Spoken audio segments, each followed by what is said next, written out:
Welcome back to SourceFed. I'm Steve Zaragoza. A woman in Texas used her iPhone to locate the body of her dead husband. Carla Mendez was worried after her husband didn't come home. According to what she told ABC 13 Eyewitness News, her husband, Ramiro, had previously been a gang member and he might still have a lot of enemies. She then used the Find My iPhone feature on her iPhone to see if she could find out where her husband was. The search turned up the result that he was only 30 minutes away from their house. Now, she didn't really think anything of it at the time and waited until the next morning to see if he would come home. And when he didn't, she checked her phone again and saw that his location had not moved from where she last saw. So she decided to investigate. She ended up finding the body of her husband near some trees off a road called Turkey Drive off Aldine Westfield Road. He had apparently been shot in the torso. Melendez has asked, "If somebody saw something, please say something. He didn't deserve to be thrown like this, like a dog in the street. I just wanted him to wake up. God knows how long he was laying there." Now, there's no word on who was involved in the shooting, as Carla said. There's no leads, but this is a case of technology helping locate someone when who knows when his body would have been found. My condolences go out to Carla and her family, and I hope the case is solved quickly and justice is served.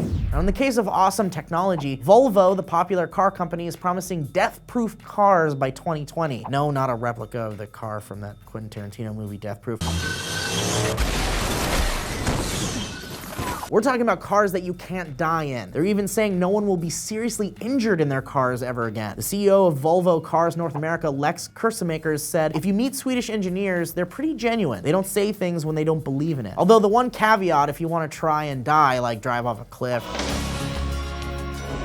or drive into a wall going 90 miles per hour, they can't really help with that. But as long as you aren't an idiot, in just 4 years, you'll apparently be safer in a Volvo than climbing a ladder to screw in a light bulb. Apparently, fatality-free cars aren't a crazy thing, though. According to data from the Insurance Institute for Highway Safety, there are 9 vehicle models, including the XC90, which is a Volvo model, in which no one has died in the US. But Volvo wants to make this possible in all of their models starting in 2020. So what this means is that in the year 2020, we'll have self-driving cars that never crash. Now, Volvo plans on releasing autonomous cars by then as well, saying, "With the development of full autonomy, we're going to push the limits of automotive safety, because if you make a fully autonomous vehicle, you have to think through everything that potentially can happen with a car." And apparently it won't just be the autonomous features that keep you safe. Those special features will also be active while you drive the car as well, such as adaptive cruise control that uses radar technology to sense other cars on the road, auto lane keeping assist, which uses cameras to detect lane lines and road edges, and the car steers itself to stay within those lines. Collision avoidance uses a combination of radar and cameras to detect obstacles ahead of you and warn the driver. And if you don't react to that warning, the car will automatically apply the brakes itself to avoid or reduce the impact of a crash. There's also pedestrian detection and large animal detection that has you covered as well. This is awesome. Cars are gonna be freaking amazing in the next 5 years. Now all we need are the flying cars and real hoverboards. And then I'll feel like the future is finally here, and not a moment before. So, thoughts on these uses of technology and your fears or concerns for self-driving cars? Let us know. I'm Steve Zaragoza. Thanks for watching. Hey, and also we got a new channel called Nuclear Family with a bunch of fun sketches. I did a sketch where I'm a painting man and it's real weird and it'll make you and your dad uncomfortable. There's also a new sketch this week with boobs and knives and shit. So check that out. Here's a link. Fun sketches and so much more to come. There's like a Harry Potter thing coming up.